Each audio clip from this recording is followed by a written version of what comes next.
Hello everyone, on my channel, Retro Craftsman Archives.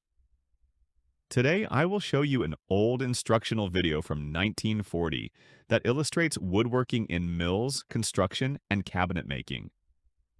These high school subjects are useful to those planning to be woodworkers. Good for showing the following fields of woodworking and some typical jobs connected with them: carpentry, millworking, furniture making, and pattern making.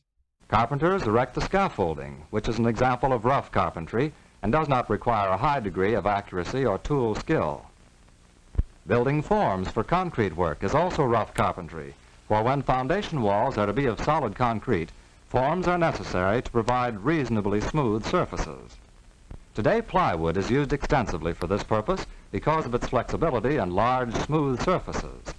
The plywood is prepared at the mill by putting together several thin sheets of wood in the dimensions needed. This has limited the carpenter's work in building forms out of lumber, although more work has been created for workers in plywood mills.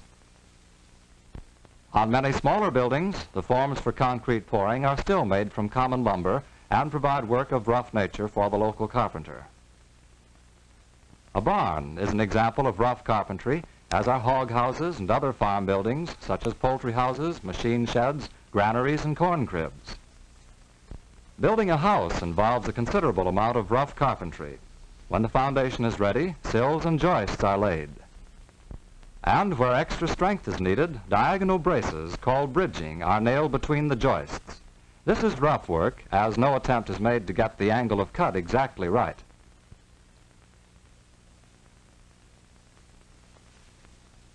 The rough floor is then laid over the joists, forming what is commonly called the platform or deck. Upon this platform are erected the outside walls. As they are framed, openings are provided for doors and windows. The outside is covered with material called sheathing. This may be wood or one of numerous insulating materials, the purpose of which is to keep the house warm in winter and keep the heat out in hot weather. As the outside finish is applied, the door and window frames are set. The inside walls, which form the partitions, are erected. Carpenters on a framing job work as closely as possible to exact dimensions. While studding and joists are sawed to fairly exact dimensions, the variation in length may be as much as 1/4 inch without creating any serious difficulty. When the walls are ready, the roof structure is framed. This consists of rafters and sheathing, and although classified as rough carpentry, it involves careful measuring and cutting to get a reasonably accurate fit. When the roof covering is completed, the inside work may progress regardless of weather.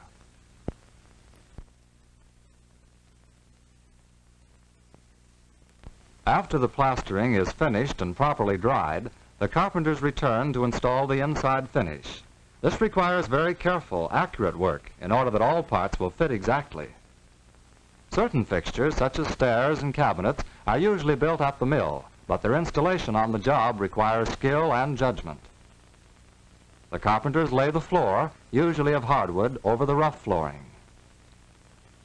Doors are made to fit exactly before they are hung. Usually they have been made by machine and assembled at a woodworking mill.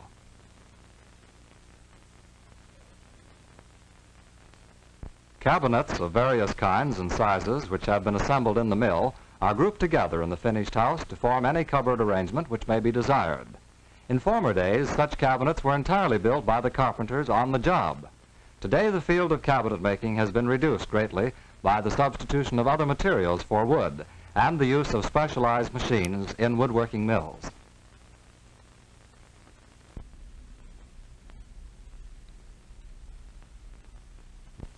For the most part, the men in the mills are machine operators rather than woodworkers, although they do work with wood.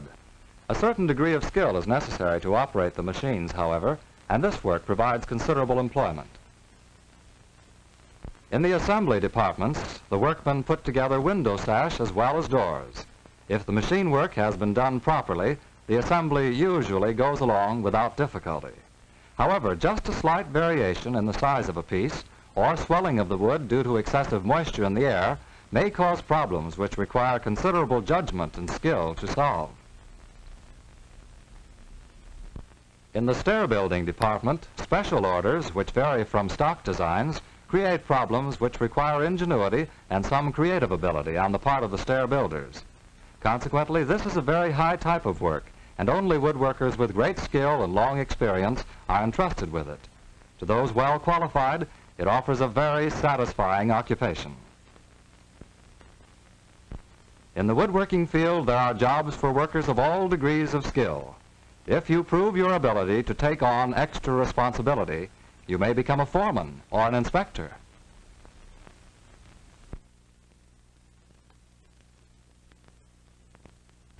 Although most furniture is machine-made in large quantities, there is still some employment for well-trained workers in the building of made-to-order furniture and cabinets. Cabinet shops usually are small in size, for quality of product rather than quantity is the first consideration. These craftsmen are generally older and highly skilled men who learn their trade through apprenticeship. This is still probably the best way to get started and become successful in this trade. The shop work you take in school will also help. Fine veneers are used in much of the furniture made in these shops.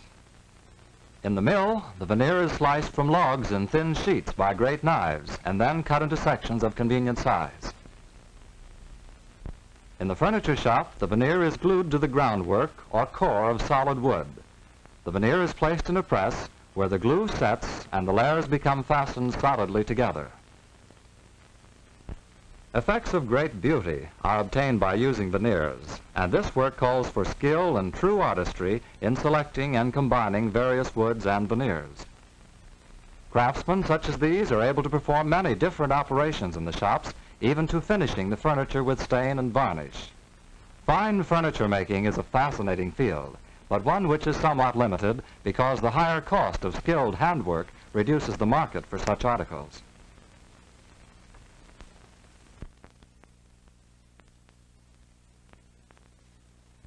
Pattern making is another important branch of woodworking.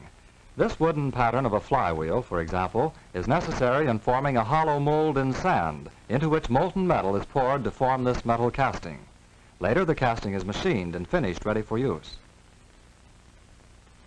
In the pattern shop, the maker of wooden patterns works from a drawing or blueprint which has been supplied him. He uses various woodworking machines and hand tools. His work must be extremely accurate, and it is complicated by the fact that the pattern usually is made in 2 or more pieces so that it can be removed from the sand molds. When the pattern is finished, the inside corners are rounded by means of fillets. The whole pattern is then shellacked. The true test of a pattern is the ease with which sand molds can be made from it. If the wooden pattern is used a great many times, the sand soon destroys the wood. Therefore, when many castings are needed, metal patterns are cast from the original wooden master pattern and are used by the molders. The pattern, in this case made of metal, is placed in a special container known as a flask. Special molding sand is sifted over the pattern and pressed tightly around it. The pattern is carefully removed, and a hollow space, the exact shape of the pattern, is left in the sand. Into this cavity, molten metal is poured, which may be iron, aluminum, brass, or various alloys. The flask is opened after the metal has cooled and hardened. The sand is removed, and the casting has the shape of the original pattern. There are numerous independent job shops which make patterns, in addition to those which are departments of large companies.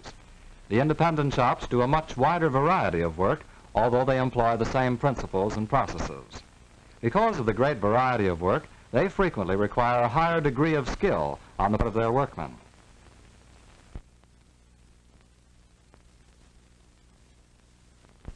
The majority of contractors have come up through the carpentry field, and owners of mills, cabinet shops, and pattern shops are usually masters of their trades. So there is the possibility of a business of your own. Young men are getting a start today as apprentices or as carpenters' helpers. Practice on the job, accompanied by further training in evening or correspondence schools, should result in progress in an interesting occupation. But success in this field, as in all others, requires hard work and study. If you are interested in any phase of woodworking, Investigate it thoroughly and learn carefully the basic tool processes as taught in your school woodworking shop. It is the use to which you put the tools that counts, and this requires training of the mind. Learn to read and interpret drawings, the language of construction, and develop your ability in mathematics. The sciences you study in school will also be a help to you. Spend as much time as possible in your own woodworking shop at home. Use your spending money to build up a set of tools and to buy material with which to work. If you can make woodworking a successful hobby, you have a good chance to make it a successful occupation. Thank you for watching this video. Subscribe to the channel, like, and see you in the next video.